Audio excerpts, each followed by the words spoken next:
Kua oki mai a Papa Raymond Kaiki ki tōna ro e pōtai, kia tangi i a ngāta i ai e tōna wānau hapu iwi, o tira te motu wānui. Raymond was born here, just at the back of our whare. He grew up as a young boy that probably knew how to speak to her when he was about 6, 7. He was Matatini te reo, very much so. Ko te tūmana ko ngā tamariki nohi nohi ne, tūmana ki tēnā.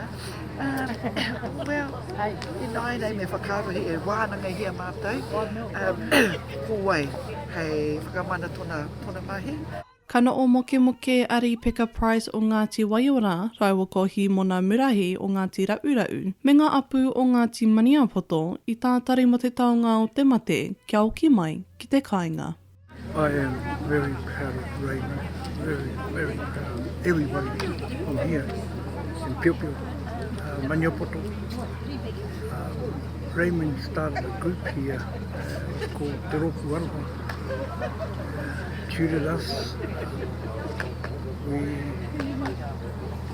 We did competitions. We went into regionals in Aroha here. He took us through quite a bit of learning stages before that even. Ngā mahi mao. Ko tērā mea katoa ne. Nā te me māua ko Raymond, hei arehi tētahi kaupapa mo te wānanga i te rau ikene. Hāua ko nā te me kawi i whakauti taku kawero, taku tainga tukiaia. E rongo wānui ana i te Maimai Aroha o te kāui maunga ki tēnei pau wirinaki, tēnei taniwa o te pai wakawā o te Matatini.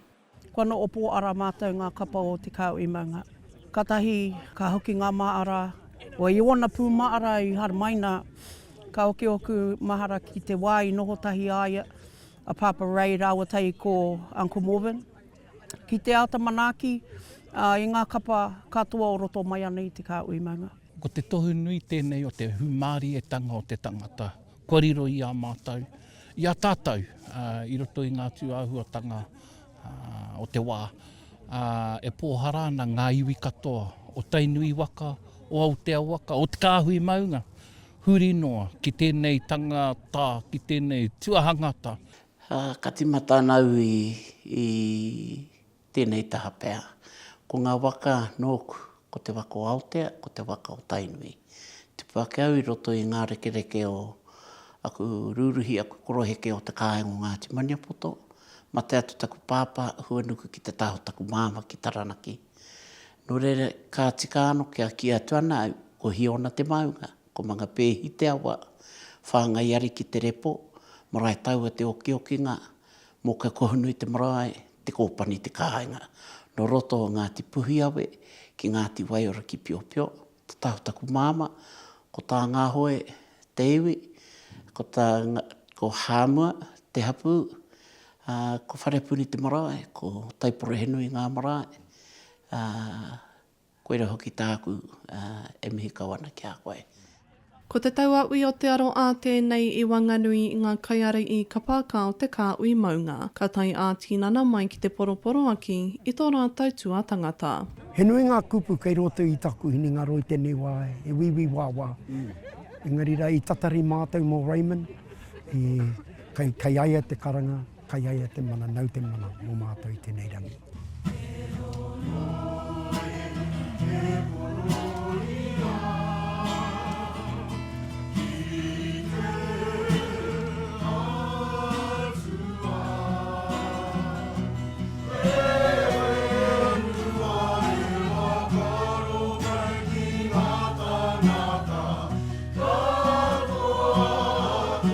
E oa katakata te pau wirinaki o te kāui maunga a te taipa kāmita, rauwa ko Raymond, ka oki ona mahara. Me pēhe kore ai te kōrero mo te tau 2015. Makare iho te tangata nei runga i te papatū waiwai, ki te katoa te motu, tana kōrero tuatahi heke mai te e oai takau, e oai ki te. Nā reira, He tohu tērā, ahakoa i whara te tangata.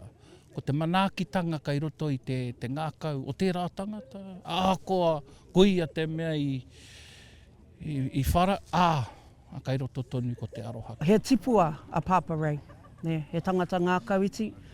I pupuru i aia tēnei taonga ko te wakaiti, he ngākau maaki ona. Haunga i ona pukenga titonga waiata, wakaako i ngā huatanga o te ao kapaka, tōna reo Māori me ona tikanga, ai kao poipoi aia i aua taonga ki roto i ngā kapa katoa o te kao i maunga. Koina tana kōrero, kaue koe, te warawara ki kona taha maa.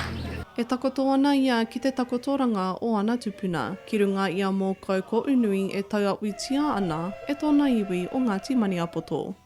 Phoenix Manley-Green, Tai Uru News.